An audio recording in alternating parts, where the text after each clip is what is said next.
Hello, everyone, and welcome back to Beyond the Evidence, the podcast where we dive deep into true crime cases, uncovering the facts and exploring the unanswered questions that keep us coming back for more. I'm your host, Marv, and I want to thank you for joining me today. If you haven't already, please subscribe to my YouTube channel and hit the notification bell so you never miss an update. And if you'd like to support the channel, you can find links to my PayPal and Cash App in the description. Now, let's get into today's topic.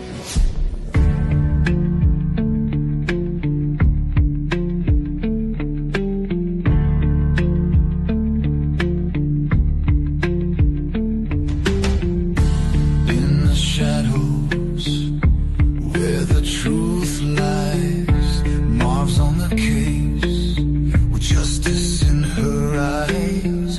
Unsolved mysteries, voices lost in time. She digs deeper, uncovering the crime. Beyond the evidence, she'll fight the fight.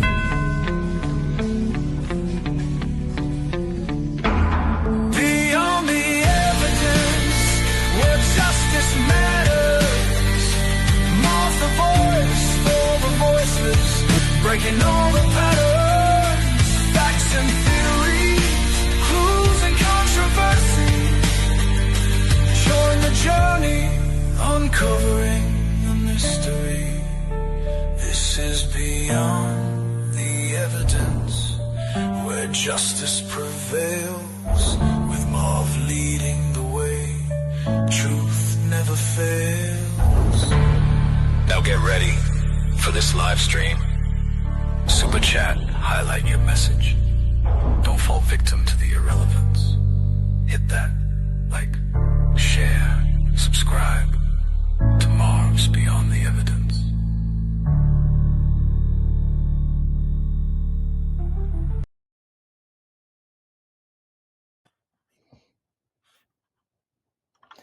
Welcome to Beyond the Evidence. I'm Marv, your host, and today we are remembering Lee Farber. In the mountains behind Tamaqua, Pennsylvania, silence has a way of settling into the trees. It settles into the deep coal cuts, the rocky ridges, the steep ledges where old mine shafts sink into darkness. And for 10 years, that silence has held a name: Jesse. A father, a friend, a man whose disappearance shook an entire community, and whose story would inspire one woman to search with a kind of devotion few will ever understand. Today, we tell the story of Jesse Lee Farber and the decade-long fight to bring him home. Before he became a missing person case, Jesse was just Jesse, a Tamaqua kid who grew up loving the outdoors. He was dependable, soft-spoken, and deeply loyal to the people he loved. Friends describe him as the kind of person who would stop to help someone change a tire, give you the shirt off his back, or drop everything to be there if you needed him. For nearly 8 years, he shared his life with Rachel Carroll, his longtime girlfriend. They had known each other growing up, first as friends and then as partners. Together, they built a life, working at a local dairy, getting their first apartment, dreaming about the future. And then came their greatest joy, their son Mason, and later their daughter Hayden. Jesse loved being a father. He played, explored, laughed, and made sure his children knew how much they meant to him. Rachel says he was the kind of dad who didn't just say, I love you. He lived it. That is the man who vanished on August 11th, 2015. Not a drifter, not someone who walked away, a father who loved his family, and a partner who always had Rachel's back.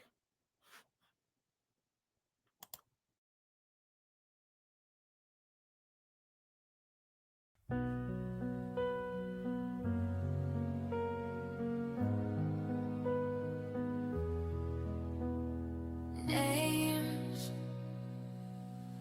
we carry, faces we remember, photos that speak,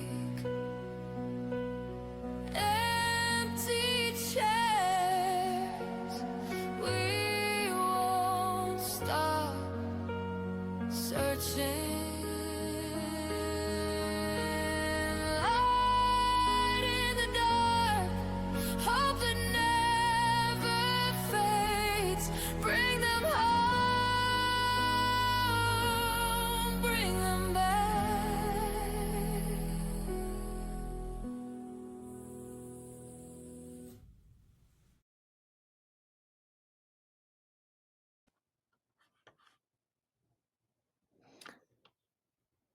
On August 11th, 2015, a warm Pennsylvania evening, Rachel last saw Jesse 3 days earlier on August 8th.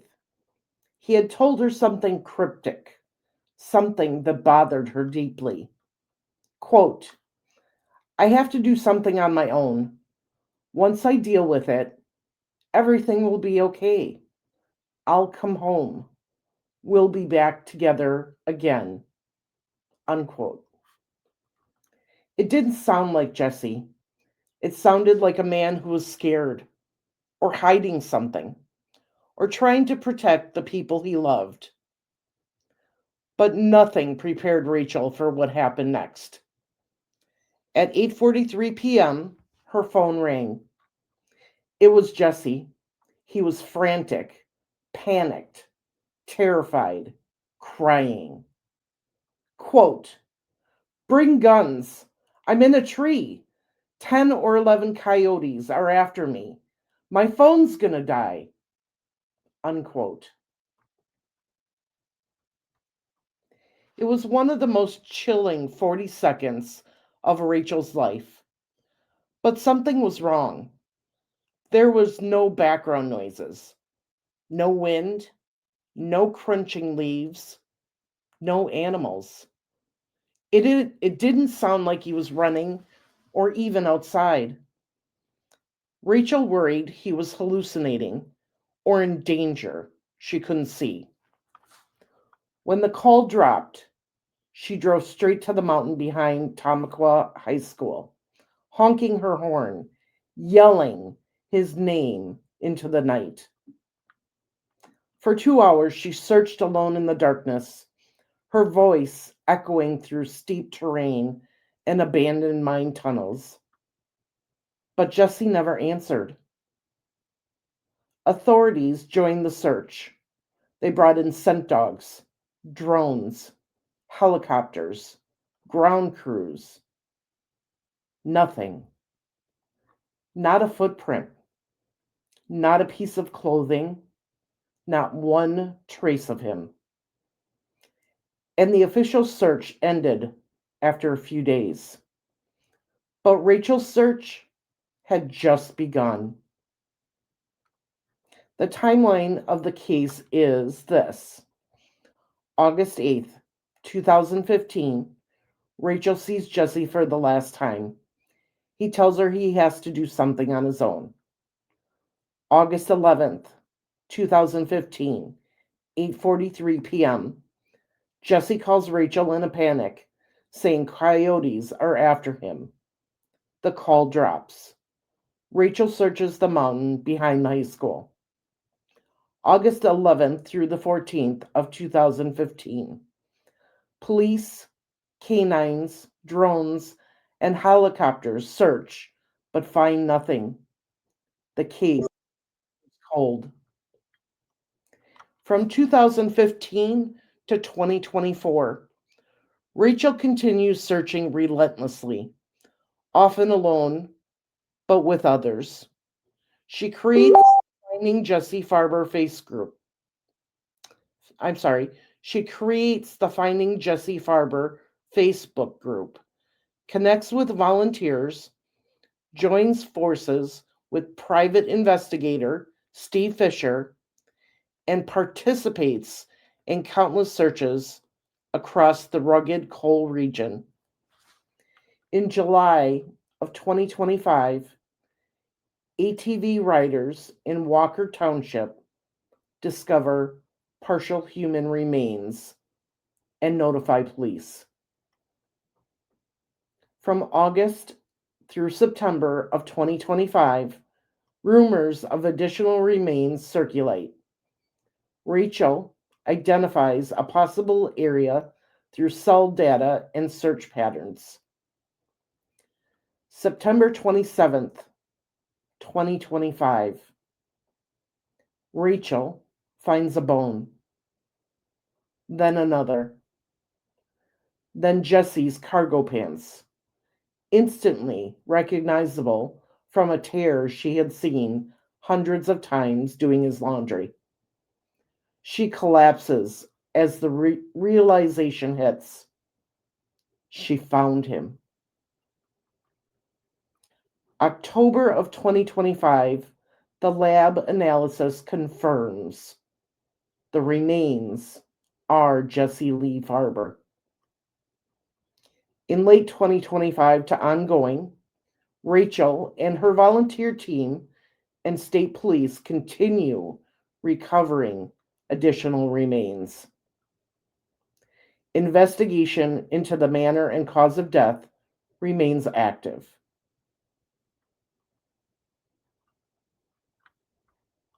Let's talk about Rachel, the woman who never stopped looking for Jesse.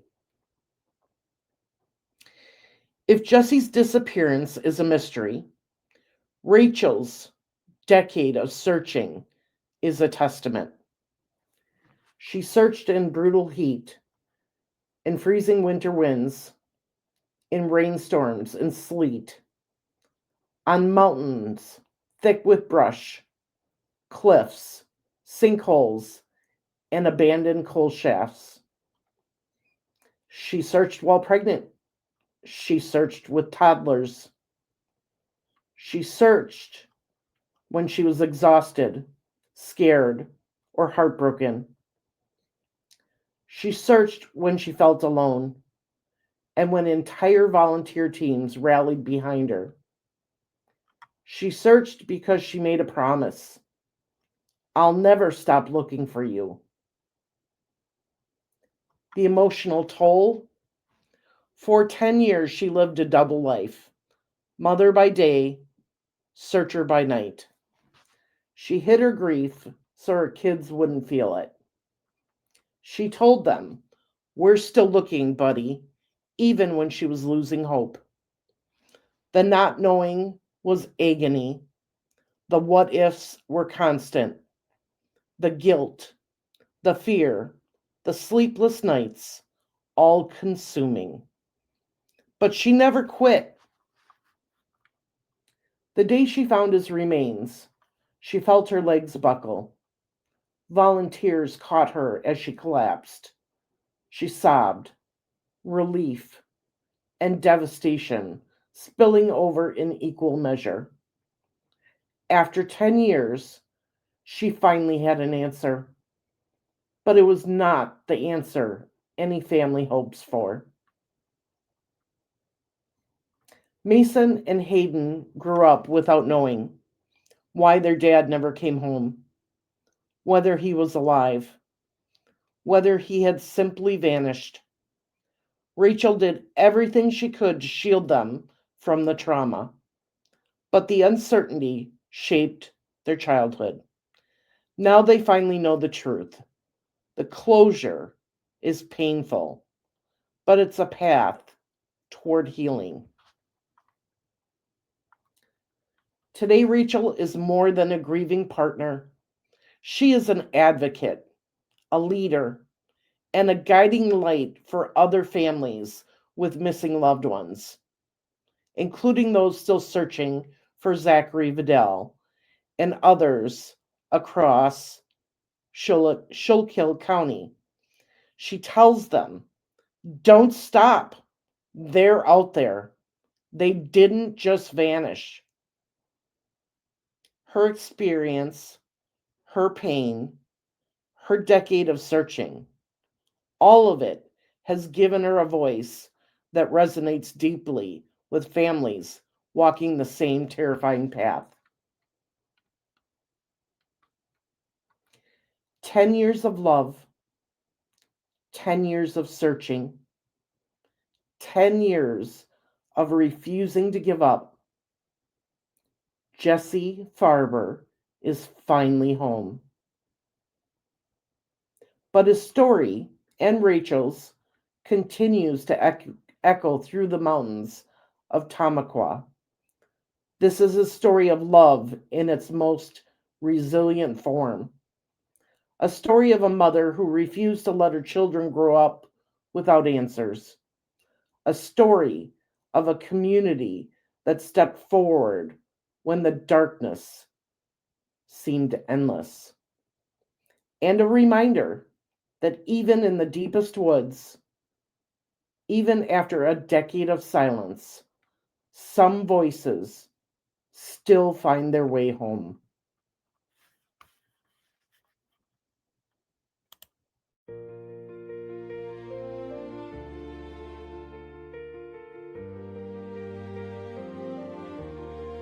Faces we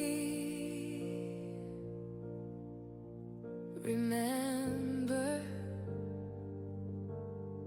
rooms that wake, bring them back, back to arms that ache.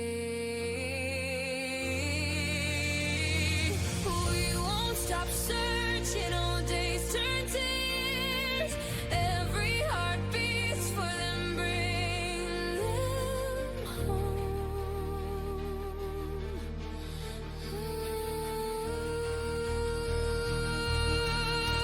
Names we carry, empty chairs.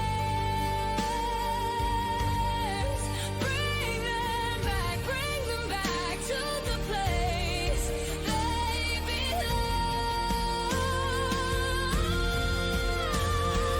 We won't stop searching, voices gone quiet. Every heart beats for bring them home.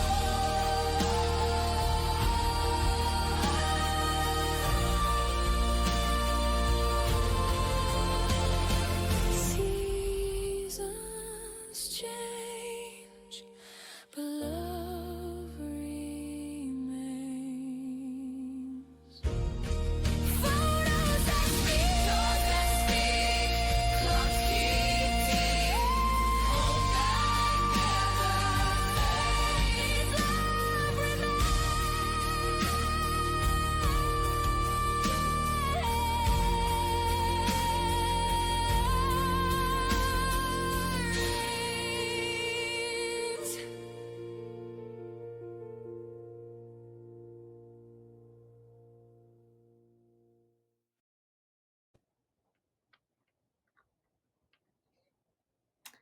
After 10 long years, Rachel's fight to bring Jessie home is almost over. The family's grief is just starting. Please pray for Rachel, her children, and Jessie's family and friends as they transition from the search to grieving their loss. Our thoughts and prayers are with them all at this time. Please respect their privacy to grieve at this time and to come to terms that Jessie is gone. However, please continue to support Rachel and her advocacy at the Finding Jessie Farber Facebook group as she helps other families deal with finding their missing loved ones. Jessie, we will never forget you.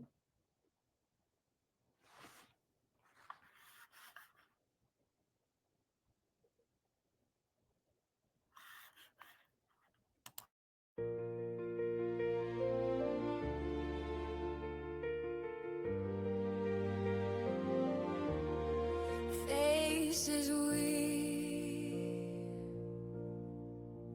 remember, rooms that wake, bring